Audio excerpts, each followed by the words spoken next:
नमस्कार दोस्तों, मैं श्वेताब कुमार आप सभी का आपके अपने YouTube चैनल लॉकुल पर बहुत बहुत स्वागत करता हूं। दोस्तों, आज हम लोग भारतीय नागरिक सुरक्षा संहिता 2023 एक्ट नंबर 46 के 3 इम्पॉर्टेंट टॉपिक्स को कवर करेंगे। उससे पहले हम लोग समझते हैं 3 बातों को। इन्हीं टॉपिक से रिलेटेड है, ये उन्हें समझना होगा हमें, ठीक है। तो इधर लिख देता हूँ मैं x, ठीक है, इधर लिख देता हूँ z और इधर लिख देता हूँ y। अब आप सोचेंगे कि ये x y z यह कैसे है, ये पढ़ क्या रहे हैं और ये यहाँ पर क्या कर रहा है ये x y z। अब देखिएगा ध्यान से, x y z का यहाँ पर काम क्या है वह मैं आपको बताता हूँ। यह जो x है ना, इसके ऊपर आप लिख दीजिए समन्स। क्या है? समन्स केस, ठीक है। समन्स केस लिख दीजिए और यहां लिख दीजिए वारंट।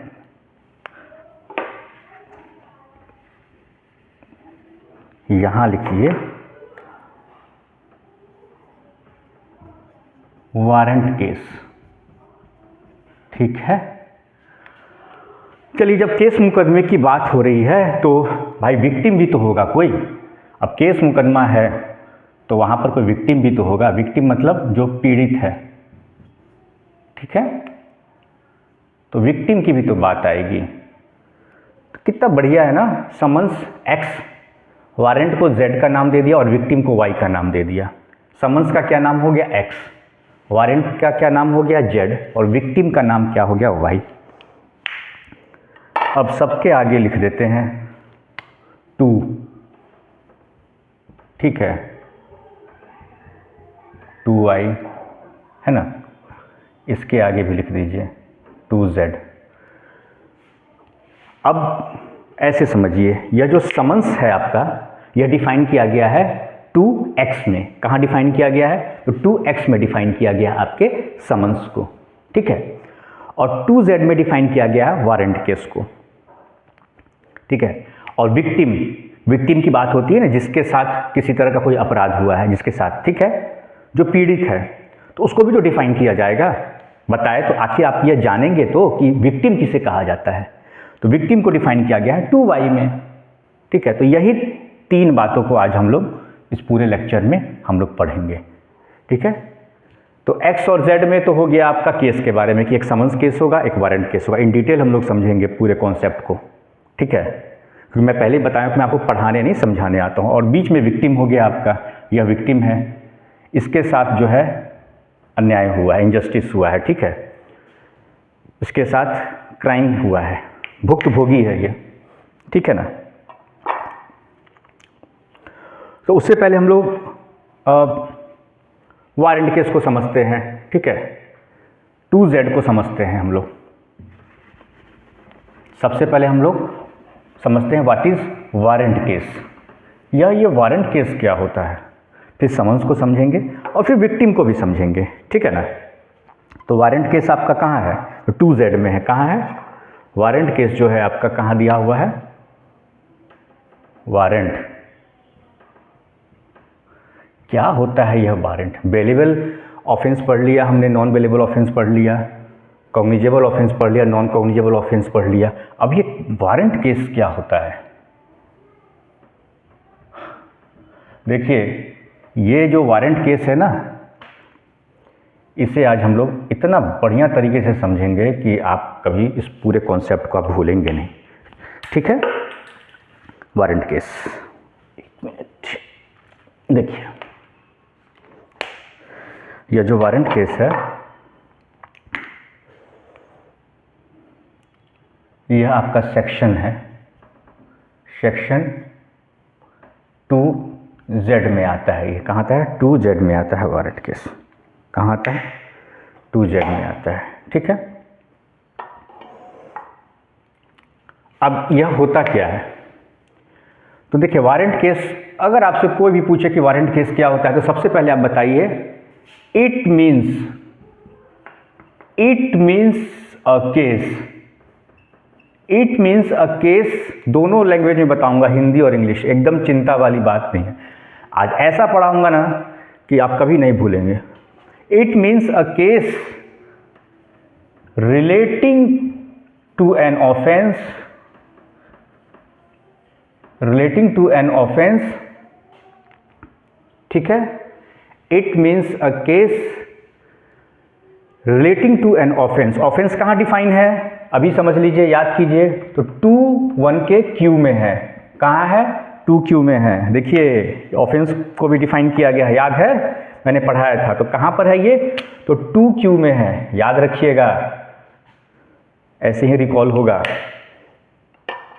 क्योंकि रटने से आप कभी समझ नहीं पाइएगा, ठीक है। तो इट मीन्स अ केस, यह वह केस होते हैं जो वारंट केस होते हैं, वह ऐसे केस को वारंट केस कहा जाता है जो कि रिलेटेड होते हैं किस तरह के ऑफेंस से? तो relating to an offence, punishable with क्या? पनिशेबल विद क्या है? जिसके लिए क्या सजा है? वारंट केस ऐसे केस को कहा जाता है जिसमें कि इस तरह के अपराध होते हैं। वारंट केस का मतलब ऐसे केस मुकदमे होते हैं जिसमें कि इस तरह का अपराध होता है जिसके लिए सजा है। कौन सी सजा है? जिसमें कि सजाए मौत की बात होती है, डेथ पनिशमेंट की बात होती है, उम्र कैद की बात होती है, ठीक है, लाइफ इम्प्रिजमेंट, ठीक है, उम्र कैद की बात होती है। किसे कहा गया है वारंट केस? वारंट केस किसे कहा गया है? जिसमें कि इस तरह के अपराध होते हैं जिसके लिए कि सजा दी जाती है। कौन सी सजा दी जाती है? यानी कि ये गंभीर प्रवृत्ति के अपराध हैं जिसमें कि उम्र कैद, जिसमें कि मृत्यु दंड होता है, मृत्यु दंड दिया जाता है, सजाए मौत दी जाती है, उम्र कैद की सजा दी जाती है, ठीक है। क्या होता है? उम्र कैद की सजा दी जाती है, या इम्प्रिजमेंट, या फिर imprisonment for more than 2 years, या 2 साल से ऊपर की जिसमें सजा दी जाती है। इस तरह के जो मामले होते हैं उसे हम क्या कहते हैं? तो वारंट केस कहते हैं। क्या कहते हैं? वारंट केस कहते हैं। कितना आसान है भाई। वारंट केस 2Z में डिफाइन है, इतना तो काफ़ी है समझने के लिए, आपके लिए कोई दिक्कत? 2Z में डिफाइन किया गया है, ठीक है ना। 2Z में आपको डिफाइन किया गया है वारंट केस को। अब कौन से केसेस होते हैं जिन्हें वारंट केस कहें? तो भाई ऐसा केस मुकदमा जिसमें जो अपराधी होता है, उस अपराधी को अपराध करने के लिए जो सजा दी जाती है, वो सजा क्या हो? सजाए मौत हो, डेथ पनिशमेंट हो। जो सजा दी जाती है, जो पनिशमेंट दी जाती है, वो डेथ मृत्यु दंड हो, या फिर उम्र कैद की सजा हो, लाइफ इम्प्रिजमेंट हो, या फिर 2 साल से ऊपर की सजा हो तो गया। क्या है? कोई रॉकेट साइंस है? कुछ नहीं है, बहुत ईजी है। अरे आप कानून के छात्र हैं, आपके लिए ये सब कुछ बहुत बड़ी बातें नहीं है। इतना ही तो पढ़ना है, इतना ही तो समझना है, इतना कॉन्सेप्ट है। इतने कॉन्सेप्ट को लेकर चलिए। और जो ऑफेंस की बात कही गई है, ये ऑफेंस कहाँ है? तो 2Q में है। सीधी सी बात है, इससे ज़्यादा कुछ ध्यान में रखना ही नहीं, इतना ध्यान में रखिए ना, ठीक है। देखिए जज बनने के लिए है ना, या अभियोजन पदाधिकारी, कोई भी जुडिशरी के एग्ज़ाम है, उसकी तैयारी के लिए और फाइनल सिलेक्शन के लिए चीज़ों को रटना या पढ़ना नहीं है, समझना है। कितना रटिएगा, कितना पढ़िएगा, समझना जरूरी है। हो गया डेथ। 3 तो बातें हैं, डेथ है, या तो सजाए मौत है, इम्प्रिजमेंट फॉर लाइफ, उम्र कैद है, नहीं तो 2 साल से ऊपर की जिसमें सजा मिलेगी, उसे हम वारंट केस कहेंगे। और यह विभाजन क्यों होता है? वारंट केस या समन्स केस क्यों होता है?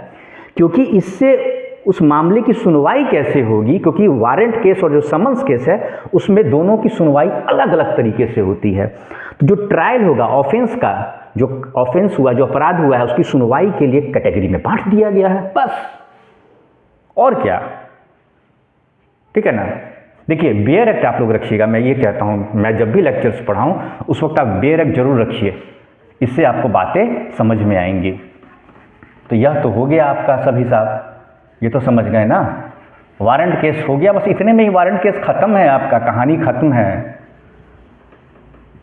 जल्दी जल्दी जुडिशरी का एग्ज़ाम क्रैक कीजिए और सुनवाई कीजिएगा वारंट केस में आप भी, ठीक है। वारंट केस हो गया आपका, वारंट केस हो गया 2Z में वारंट केस पढ़ा था। तो चलिए 2X को भी देख लेते हैं, समन्स केस को।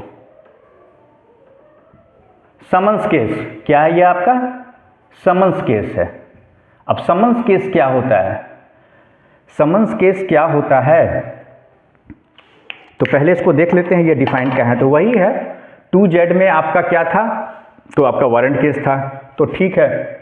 2X में क्या है आपका, 2X में आपका हो गया समन्स केस हो गया। अब समन्स केस क्या होते हैं, तो भाई सीधी सी बात है, it means a case. Summons case क्या है, इट मीन्स, देखिए कितना आसान, it means a case, it means a case relating to an offense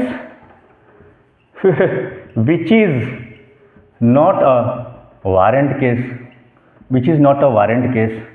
यही तो है भाई। वारंट केस क्या था, वारंट केस था कि, वारंट केस क्या था, वारंट केस था कि जिसमें ऐसा ऑफेंस हो और उसके लिए, उस ऑफेंस के लिए यह सजा दी जाए, कोई ऑफेंस हो। वारंट केस का मतलब कोई ऑफेंस होता है और उस ऑफेंस में अगर सजाए मौत दी जाए, यानी डेथ पनिशमेंट दिया जाए, कैपिटल पनिशमेंट जिसे कहते हैं वह दिया जाए, या उम्र कैद लाइफ इम्प्रिजमेंट दिया जाए, या फिर 2 साल से ऊपर की सजा दी जाए, उसे वारंट केस कहते हैं।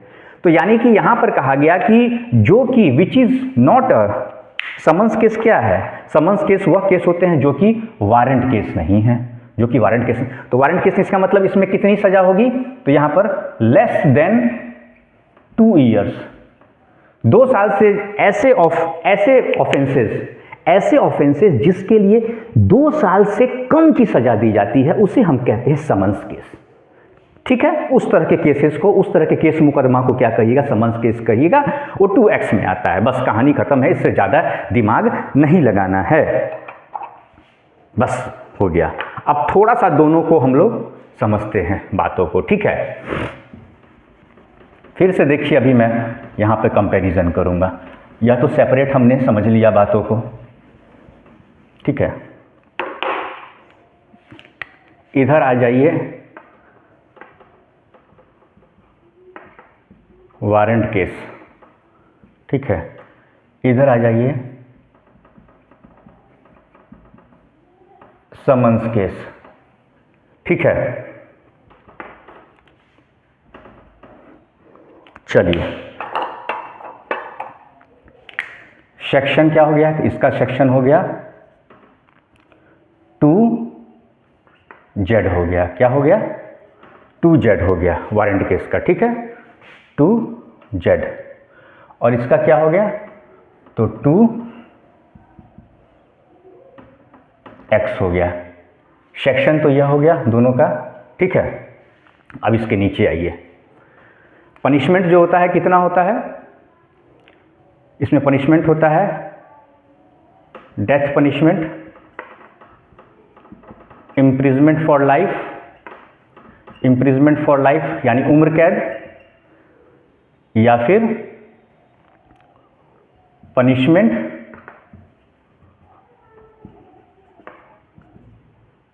मोर देन 2 ईयर्स, 2 साल, ठीक है। अब इसमें क्या है, कुछ नहीं है, इसमें पनिशमेंट क्या है, तो पनिशमेंट लेस देन 2 ईयर्स, 2 साल से कम का पनिशमेंट होता है, बस।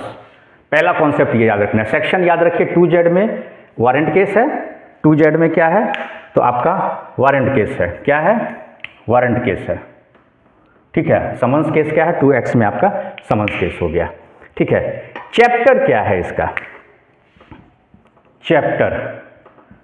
चैप्टर नंबर क्या है, तो समन्स केस का, पहले वारंट केस का चैप्टर नंबर क्या है, तो कहाँ से कहाँ तक है, तो सेक्शन 261 से 270, आपका 273 है, क्या है, सेक्शन 261 से 273 है। इस बात को आप लोग ध्यान रखिएगा, ठीक है। और ये आपका समन्स केस में कितना है सेक्शन, कहाँ से कहाँ तक है ये, इसका चैप्टर बताता हूँ मैं। चैप्टर जो है इसका जो चैप्टर दिया हुआ है वो है आपका चैप्टर, ये आपका सेक्शंस हो गया। और चैप्टर क्या है इसका चैप्टर हो गया आपका 20। क्या है? चैप्टर 20 है आपका वारंट केस का। वारंट केस का कितना है? तो चैप्टर 20 दिया हुआ है, ठीक है। और इसमें आपको सेक्शंस कितने दिए गए हैं? कितने सेक्शंस हैं इसमें? समन्स केस में ध्यान दीजिएगा, समन्स केस में आपको सेक्शन दिए हुए हैं, सेक्शन 274 से लेके सेक्शन 282, ठीक है। सेक्शन 274 से लेके सेक्शन 282। और इसका चैप्टर क्या? तो चैप्टर 21 है इसका। क्या है? चैप्टर 21 है। क्या है आपका? 21। यह पूछेगा, प्रीलिम्स में भी पूछेगा आपको, ठीक है। वारंट केस का चैप्टर कितना है? तो चैप्टर आपका 20 हो गया। इसका चैप्टर नंबर कितना है? तो चैप्टर 21 हो गया। सेक्शंस कितने? 261 से 273। वारंट केस जो है आपका वह है आपका चैप्टर 20 में दिया हुआ है। सेक्शंस कितने? सेक्शन 261 से लेके 273 दिया हुआ है, ठीक है। और आपका समन्स केस है। समन्स केस कहाँ से कहाँ तक है? तो आपका सेक्शन 274 से लेके 282 तक है, ठीक है। 274 से लेके 282। 261 से 273 यहाँ पे हो गया warrant case. 273 section last section है। इसके अगला सेक्शन 274 से शुरू हो जाइए। 274 से लेके 282 तक आपका समन्स केस दिया हुआ है। चैप्टर नंबर 21 है, इसका चैप्टर नंबर 20 है, ठीक है। अब एक बात आप याद रखिएगा, ठीक है। एक बात आपको याद रखना है, और वह याद रखना है आपको कि देखिए, यह जो आपका टोटल इसमें जो सेक्शंस दिए हुए हैं, टोटल चैप्टर, टोटल सेक्शंस दिए हुए हैं BNSS में, वो कितने हैं, इस बात को भी याद रख लीजिए। यह मैं अपने हर लेक्चर में बताता हूँ, इसको थोड़ा ध्यान रखिएगा। इससे क्या होता है कि अगर इसको आप नहीं दिमाग में रखेंगे तो अक्सर हम लोग भूल जाते हैं, एकदम से सवाल आता है तो हम लोग कंफ्यूज हो जाते हैं, ठीक है। तो इसमें टोटल चैप्टर्स कितने हैं? तो टोटल चैप्टर्स हो गए आपके चैप्टर 39, ठीक है। और सेक्शंस कितने दिए हैं? तो सेक्शन आपको 531 सेक्शंस हैं। कितने सेक्शंस हैं? 531 सेक्शंस दिए गए हैं, ठीक है। अच्छा, इसमें जो ट्रायल होता है आपका, वह दो तरीके से होता है, ठीक है। जो ट्रायल होता है ना, ट्रायल ऑफ ऑफेंस, इसमें वारंट केस में जो ट्रायल ऑफ ऑफेंस होते हैं वो दो तरीके से होते हैं। एक होता है आपको अपॉन पुलिस रिपोर्ट, ठीक है। एक पुलिस रिपोर्ट पर होगा, पुलिस रिपोर्ट, और एक जो होता है वो कंप्लेंट पर होता है। कंप्लेंट केस जो होता है ना आपका, कंप्लेंट पर होता है, जो कि आपका कंप्लेंट डिफाइन है 2H में डिफाइन किया गया है BNSS के, तो उस पर होता है। तो देखिए, यह आप वारंट केस और समन्स केस को आप ऐसे समझेंगे। वारंट केस जो है वो आपका 2Z में डिफाइन किया गया है, समन्स केस जो है आपका 2X में डिफाइन किया गया। यह तो डेफिनेशन की बात हो गई, ठीक है। अब डेफिनेशन में यही बात कहा गया है कि warrant case means those cases which are relating to an offense punishable with death, imprisonment for life and punishment more than 2 years। Warrant case ऐसे केसेस को कहा जाता है जिसमें कि किसी अपराध के लिए जो सज़ा मिलती है वो सज़ा या तो मृत्यु दंड हो, यानी डेथ की सज़ा हो, मृत्यु की सज़ा हो, या फिर इम्प्रिजमेंट फॉर लाइफ, उम्र कैद की सज़ा हो, या फिर पनिशमेंट जो मिले वो 2 साल से ऊपर का पनिशमेंट मिले। वहीं अगर मैं समन्स केस की बात करूँ तो इसमें समन्स केस में क्या होता है, इसके जस्ट अपोजिट हो जाता है। यहाँ मोर देन 2 ईयर्स जो भी पनिशमेंट है 2 साल से ऊपर, 2 साल हो, ठीक है, इम्प्रिजमेंट फॉर लाइफ हो या मृत्यु दंड हो, ठीक है। लेकिन यहाँ पर 2 साल से कम का जो पनिशमेंट होता है वह दिया जाता है आपको समन्स केस में, ठीक है। यानी इसमें पनिशमेंट कितना हो गया? लेस देन 2 ईयर्स हो गया, 2 साल से कम हो गया। अब इसमें सेक्शंस कहाँ से कहाँ तक है? तो इसमें सेक्शन दिया हुआ है आपको, सेक्शन कहाँ तक है? तो 261 से लेके 273 ये सेक्शन दिया हुआ है आपका। सेक्शन 261 से लेके 273, और यहाँ 274 से शुरू हो जाए, 274 से 282 कहाँ है? सेक्शन 274 से लेके 282 तक हो जाता है, सेक्शन हो जाता है। इसका चैप्टर क्या है? तो वारंट केस का चैप्टर 20 है।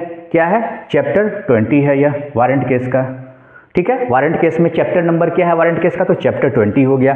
वहीं अगर समन्स केस है तो चैप्टर नंबर 21 हो गया, ठीक है। एकदम पूछेगा इससे क्वेश्चन, मैं आपको बता दे रहा हूँ, पूछना है हर हालत में। अब जो यह लॉ है आपका वह क्या है? तो भारतीय नागरिक सुरक्षा संहिता है 2023। इसमें कुल कितने चैप्टर्स हैं? पुराने सीआरपीसी में 34 चैप्टर्स थे और सेक्शंस कितने थे? 484 थे। लेकिन आपका जो ये नया प्रोसीजर लो है भारतीय नागरिक सुरक्षा संहिता, इसमें टोटल कितने चैप्टर्स है? इसमें 39 चैप्टर्स हैं। कितने चैप्टर हैं? 39 चैप्टर्स हैं। और सेक्शंस कितने? तो 531 सेक्शन है। ठीक है, 531 इसमें क्या है आपके? तो सेक्शंस दिए गए हैं। ठीक है, अच्छा देखिए होता क्या है कि जो कैटेगरी होती है ना कॉलम, उसमें डिफाइन किया गया कि कौन से ऑफेंसेस आपके जो है वारंट होते हैं, कौन से आपके समन्स होते हैं, ये कहाँ पर डिफाइन है। तो देखिए ये जो आपका इस सेक्शन है ना 531, ये आपका लास्ट सेक्शन है। ठीक, इसके बाद जो आप पेज पलटिएगा तो वहाँ पे एक चार्ट बना होता है। ठीक है, तो उसका जो कॉलम नंबर 6 है, क्या है? कॉलम नंबर 6, उसको ध्यान से देखिए। जब लास्ट सेक्शन जो 531 है ना, उसको पलटिएगा तो वहाँ पे एक चार्ट बना होगा, ऐसे करके एक चार्ट बना होगा। ठीक है, तो उसका जो कॉलम नंबर 6 होगा, ये कॉलम नंबर है। ठीक है, कॉलम नंबर ऐसे समझिए। ठीक है, कॉलम नंबर जो 6 है, ठीक है, कॉलम नंबर 5 में तो बेलेबल नॉन बेलेबल की बात हुई है, लेकिन जो कॉलम नंबर 6 है उसमें बताया गया है कि कौन से ऑफेंसेस जो हैं आपके क्या है, कौन से ऑफेंसेस आपके ये समन्स केस है और कौन से ऑफेंसेस आपके वारंट केस है। ठीक है, तो इस बात को आप याद रखिएगा। तो यह तो हमने समझ लिया वारंट केस को और यह समझ लिया हमने समन्स केस को। अच्छा, वारंट केस के ट्रायल में भी दो कैटेगरी आ जाती है, एक अपॉन पुलिस रिपोर्ट और एक अपॉन कंप्लेंट। कंप्लेंट जो कि आपका कोर्ट से होता है, केस होता है ना कंप्लेंट केस बिफोर मैजिस्ट्रेट। ठीक है, तो ये पूरा कॉन्सेप्ट हो गया हमारा वारंट केस और समन्स केस का। अब थोड़ा सा हम लोग आगे बढ़ते हैं इसमें और समझते हैं कि ये जो विक्टिम की बात हुई है, विक्टिम क्या है आखिर। इस विक्टिम को भी आज हम समझ लेते हैं। हमने बहुत समझ लिया वारंट केस और समन्स केस को। ठीक है, अब भाई जो विक्टिम है उसको भी तो समझें। केस की तो हमने बहुत बात कर ली,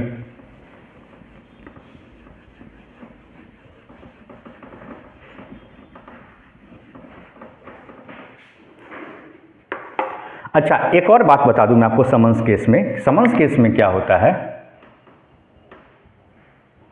यह जो आपका समन्स केस होता है इसको भी समझ लीजिए। यह जो समन्स केस होता है इसमें कोई चार्ज फ्रेम की आवश्यकता नहीं, फ्रेमिंग ऑफ चार्ज की आवश्यकता नहीं है। इसमें सिंपली क्या होता है वो आप देखिए,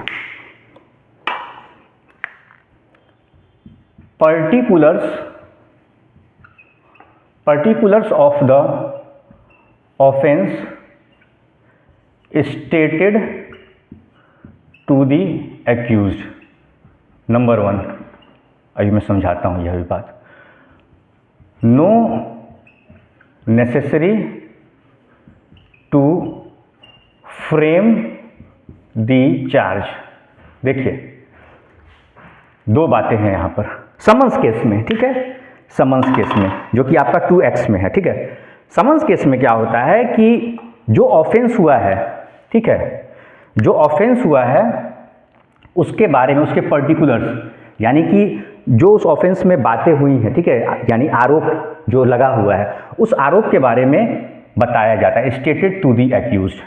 ठीक है, एक्यूज जो होता है उसको बताया जाता है। इसमें चार्ज कोई फ्रेम नहीं होता है, इसमें सीधे एक्यूज्ड को बता दिया जाता है, वर्बली, ओरली, मौखिक रूप से बता दिया जाता है। ठीक है ना, कि आपके खिलाफ यह आरोप लगे हैं, इस पर आपको क्या कहना है, यह सारी बातें उनको कोर्ट के द्वारा बताया जाता है। ठीक है, और जैसा कि मैंने बताया कि फ्रेम चार्जिंग, जो चार्ज फ्रेम होता है, आरोप का जो गठन होता है, उसकी कोई आवश्यकता नहीं, इसमें सिंपली ओरली बताया जाता है। तो यही बात है कि no necessary to frame the charges, इसमें चार्ज फ्रेमिंग की आवश्यकता इसमें समन्स केस के मामले में नहीं होती है। ठीक है, तो यह दो बातें भी इसको अलग बनाती है वारंट केस से। अब देखिए क्लासिफिकेशन क्यों किया जाता है, तो मैंने बताया कि देखिए जो क्लासिफिकेशन होता है इससे यह पता चलता है कि जो मुकदमे की सुनवाई होगी उसकी क्या प्रक्रिया होगी, क्योंकि जो ट्रायल होता है समन्स केस का ट्रायल अलग होता है, वारंट केस का ट्रायल अलग होता है। बात भी हकीकत है, जो वारंट केस है वो आपके जो हीनियस गंभीर प्रवृत्ति के अपराध होते हैं वह होते हैं। भाई आखिर अपराध गंभीर प्रवृत्ति का तब तो उसमें सजाए मौत दी जाती है, डेथ पनिशमेंट जो होता है वो दिया जाता है, उम्र कैद की सज़ा मिलती है या 2 साल से ऊपर की सज़ा मिलती है। अब यह जो है छोटे मोटे अपराध होते हैं, ज़्यादा गंभीर प्रवृत्ति के अपराध नहीं होते हैं, तो इसलिए इसमें 2 साल से कम की सज़ा होती है। तो दोनों का जो ट्रायल होता है उसका ट्रायल का नेचर अलग होता है, उसकी पूरी प्रक्रिया, ट्रायल की सुनवाई, जो मामले की सुनवाई होती है उसकी प्रक्रिया दोनों की अलग अलग होती है। ठीक है, चलिए अब देखिए यहाँ पर थोड़ा सा हम लोग समझ लेते हैं। चलिए, हमने वारंट केस और ये सब कुछ समझ लिया, समन्स, ठीक है। अब हम लोग समझते हैं विक्टिम। आइए, विक्टिम कौन है?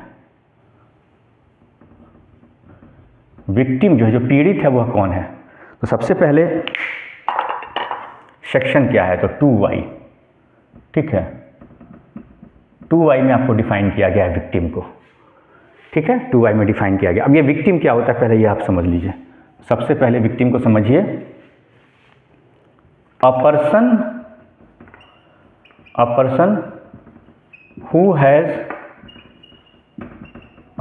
Who has suffered any loss और injury.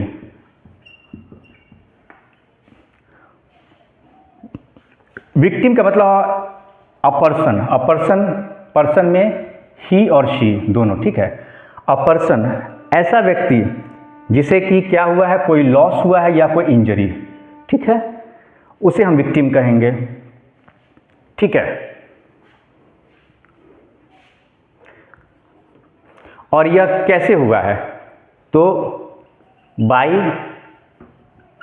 Reason of the act और ओमिशन। एक्ट और ओमिशन क्या हुआ है? एक्ट और ओमिशन हुआ है। अब एक्ट और ओमिशन से याद आ रहा है, यही तो वो एक्ट और ओमिशन है जो कि ऑफेंस में डिफाइन किया गया है, अपराध में। यही तो वो है 2Q जो है आपका, 2Q में इसी एक्ट और ओमिशन की तो बात कही गई है। यही तो एक्ट, कोई ऐसा कृत्य, ठीक है, जिससे कि किसी को लॉस हो या इंजुरी हो, ठीक है ना, उसी को ऑफेंस कहते हैं। तो यही तो है कि अगर कोई विक्टिम है जिसे कि क्या हुआ है, जिसे कि कोई नुकसान हुआ है या किसी तरह का उसको इंजरी हुई है, उसको चोट पहुंचा है या किसी तरह का नुकसान हुआ है, ठीक है। और वो क्यों हुआ है? तो वो एक्ट और ओमिशन की वजह से हुआ, यानी ऑफेंस की वजह से, किसी तरह के अपराध की वजह से हुआ है, ठीक है। जिसके लिए accused हैज बीन चार्ज, यानी कि चार्ज का मतलब क्या? आरोप। जिसके लिए एक्यूज के ऊपर आरोप लगा है। जैसे कोई आदमी जाता ना FIR करवाने के, इस आदमी ने मुझे जान से मारने का प्रयास किया, मुझे यहाँ चोट लगी है, मेडिकल रिपोर्ट वो थाने पे दिखाएंगे कि देखिए मैंने अपना इलाज करवाया है, या अभी इलाज नहीं हुआ है तो सिर्फ चोट लगी है दिखाएं, बाद में मेडिकल रिपोर्ट। भाई किसी आदमी को चोट लगी, इलाज तो करवाएगा, और जो इलाज करवाएगा उसमें डॉक्टर की मेडिकल रिपोर्ट लगेगी, वो एविडेंस हो जाएगा। तो ये क्या हुआ? तो इसी के लिए एक्यूज को क्या होगा, तुरंत थोड़ी उसको जेल भेज दिया जाता है, उसके लिए उसके ऊपर आरोप का गठन होता है, उसके ऊपर आरोप लगते हैं, बाद में फिर सुनवाई होती है, उसी चार्ज पर, उसी आरोप पर सुनवाई होती है। वही ना मैंने बताया कि वारंट केस और समन्स केस। तो ये भाई कोई किसी को मारा, अगर जान से मारने का प्रयास किया, ठीक है, अटेम्प्ट टू मर्डर किया, तो ये गंभीर प्रवृत्ति के अपराध हो जाएंगे, ये 2 साल से ऊपर की सजा इसमें मिलती है। तो यह क्या? वारंट केस में। तो ऐसे पता चलेगा कि मामले की सुनवाई कैसे होगी, ठीक है। तो यहाँ पर क्या होगा? एक्यूज, जिसके लिए कोई पर्सन है जिसको कि कोई लॉस या इंजुरी हुई है। विक्टिम कौन है? विक्टिम वो हर व्यक्ति है जिसको कि लॉस हुआ है, किसी प्रकार का लॉस हुआ है या किसी प्रकार की उसको इंजरी हुई है, किसको चोट पहुंची है, बाय रीजन ऑफ, किस वजह से? तो एक्ट और ओमिशन। और एक्ट और ओमिशन का मतलब कानून में क्या है? तो ऑफेंस है, यानी किसी तरह के अपराध में, ठीक है, कोई क्राइम हुआ है, कोई अपराध हुआ है, ठीक है, उसके लिए, उसकी वजह से इस व्यक्ति को लॉस और इंजुरी हुई है। और इसके लिए क्या होगा? तो इसके लिए जो व्यक्ति, जो एक्यूज है, जिसके ऊपर आरोप लगे हैं, उसके ऊपर आरोप तय किया जाएगा, ठीक है, आरोपी के ऊपर आरोप तय किया जाएगा, ठीक है। अच्छा, विक्टिम का मतलब, विक्टिम जो होते हैं, विक्टिम में कौन आएगा? एक तो जो खुद जो व्यक्ति है, ठीक है, वह पर्सन भी आएगा जिसके साथ हुआ है। जैसे अगर मेरे साथ कोई क्राइम हुआ है तो मैं भी विक्टिम हूँ, ठीक है। लेकिन इस विक्टिम में 2 लोग और इन्वॉल्व हैं, वह कौन है? तो उसके हिज और हर, ठीक है, हिज और हर, यानी कोई अगर मेल है या फीमेल है तो उसके जो गार्जियन हैं, गार्जियन भी आएंगे। क्या है? उसके गार्जियन भी आएंगे। जैसे कि मान लीजिए एक एग्जाम्पल देते हैं, किसी व्यक्ति की हत्या हो जाती है, अब तो उस दुनिया में है नहीं, वह विक्टिम है, लेकिन वह बोलने के लिए तो अब नहीं ना है। तो आखिर जो FIR होगा, उसके तरफ से जो FIR होगा, या जो गवाह होंगे, या उसके जो पक्षकार, उसके परिवार के लोग हैं, वो तो आएंगे ना। तो वही उसके गार्जियन हो गए। भाई वो व्यक्ति तो है नहीं, उस स्थिति में क्यों आएगा? वो है ही नहीं, एग्जिस्ट ही नहीं करता है दुनिया में, ठीक है। तो विक्टिम कौन होगा? तो उसके परिवार के लोग विक्टिम होंगे। भाई कोई व्यक्ति चला गया, लेकिन पीड़ित, उस पीड़ित को, उसके परिवार के लोग भी तो पीड़ित हैं, या किसी के साथ कोई ऐसा गलत काम हो जाता है, उसकी स्थिति नहीं है, ठीक है, उसकी प्राइवेसी है, ठीक है, तो उसके परिवार के लोग आएंगे, उसमें उसके गार्जियन हैं, हस्बैंड हैं, भाई हैं, पिता हैं, माता हैं, या उनके बच्चे हैं, कोई भी हो सकते हैं उसमें, ठीक है। तो इन लोगों को क्योंकि सिर्फ गार्जियन नहीं, यहाँ पर जो लीगल हियर होते हैं, वही मैंने बताया ना, बच्चे लीगल हियर, उनके जो वारिस हैं, वारिसान हैं, तो विक्टिम में 2 लोग इंक्लूड हो गए। विक्टिम में कौन कौन लोग इंक्लूड हो गए? तो नंबर 1 गार्जियन, माता पिता जो होते हैं, ठीक है। दूसरे नंबर पे लीगल हियर, उनके जो वारिसान होते हैं, ठीक है, लीगल हियर, ठीक है। तो विक्टिम कहाँ है? 2y में डिफाइन किया गया है। विक्टिम उन्हें कहा जाता है कि जिन्हें किसी प्रकार का कोई लॉस या इंजरी हुआ है, किसी प्रकार का उन्हें कोई नुकसान हुआ है, या किसी प्रकार का उनको चोट लगा है, ठीक है। इंजरी कुछ भी हो सकती है, ग्रीवियस भी हो सकती है, हाँ, या उससे उनकी किसी की मृत्यु भी हो सकती है। इंजरी का मतलब सिर्फ एक छोटा सा जख्म नहीं, उस जख्म से किसी की मृत्यु भी हो सकती है, ठीक है, यानी उस आदमी की कोई डेथ भी हो सकती है, ठीक है, कुछ भी हो सकता है, ठीक है। उसको गंभीर चोट भी लग सकता है, गंभीर चोट भी लग सकता है, उस व्यक्ति को गंभीर चोट लग गया, ठीक है, जिसे ग्रीवियस हर्ट कहते हैं आप, ग्रीवियस हर्ट लग गया उसको, ठीक है। कुछ भी इसमें इंक्लूड हो सकता है। इंजरी का मतलब सिर्फ छोटी सी इंजरी नहीं, उस इंजरी से उसकी मृत्यु भी हो सकती है, तो वह इंजरी किसी भी लेवल तक जा सकती है, ठीक है, इसका कोई एक पैमाना नहीं है, किसी भी लेवल तक उस जा सकता है वह इंजरी। तो उसको इंजरी हो, और वह क्यों हुआ? तो वो ड्यू टू एक्ट और ओमिशन हुआ। एक्ट और ओमिशन याद कीजिए, ऑफेंस में ऑफेंस क्या है? ऑफेंस एक्ट और ओमिशन ही तो है, which is made punishable by law. ऐसा एक्ट या ऐसा ओमिशन जिसके लिए कि कानून में सजा की बात कही गई, जिसके लिए कानून आपको सजा देगा, ठीक है, उसी को हम ऑफेंस कहते हैं। तो भाई ऐसा एक्ट और ओमिशन आप करेंगे जिससे किसी को की चोट लगा है, किसी को कोई नुकसान हुआ है, किसी की कोई मृत्यु हो गई है, या उसकी वह स्थिति हो गई है कि वह मर सकता है, ठीक है। तो जिस व्यक्ति के साथ हुआ है, जो सफ़र किया है यह चीज़, यानी जो भुगता है, जो भुक्तभोगी है, उसी को हम विक्टिम कहते हैं, ठीक है। और इसके लिए क्या होता है? इसके लिए भाई जो एक्यूज्ड है, जो आरोपी है ना, कि भाई वो कहेगा कि एक्स पर्सन है, उसी ने मुझे को डंडे से, रॉड से, ठीक है, मारा है, तो वो कौन हो गया? तो एक्यूज्ड हो गया, अपराधी हो गया। उस अपराधी के साथ क्या होगा? तो उसके ऊपर आरोप तय होगा, ठीक है, कोर्ट में उस पूरे मामले की सुनवाई होगी, ट्रायल होगा। और जो विक्टिम होता है, विक्टिम में एक तो खुद है, जैसे मेरे साथ अगर कोई क्राइम हुआ है तो मैं तो खुद विक्टिम हूँ, लेकिन मेरी वह स्थिति नहीं है, मैं कुछ बोलने की स्थिति में, हालत में नहीं हूँ, तो मेरे तरफ से आखिर कोई तो होंगे। कौन होंगे? वो लोग होंगे, मेरे गार्जियन होंगे, मेरे परिवार के लोग मेरे गार्जियन होंगे, या मेरे लीगल हियर होंगे, ठीक है। या तो वह मेरे माता पिता, यानी जो विक्टिम है उसके माता पिता होंगे, उसके परिवार के लोग होंगे, या लीगल हियर होंगे, उनके वारिसान होंगे, ठीक है। तो यह सारी चीज़ें हो गई। तो दोस्तों मैंने बहुत ही प्रैक्टिकल तरीके से पूरे लेक्चर को कवर किया है, और फिर भी आपके मन में कोई डाउट है तो आप सवाल ज़रूर पूछें, ठीक है।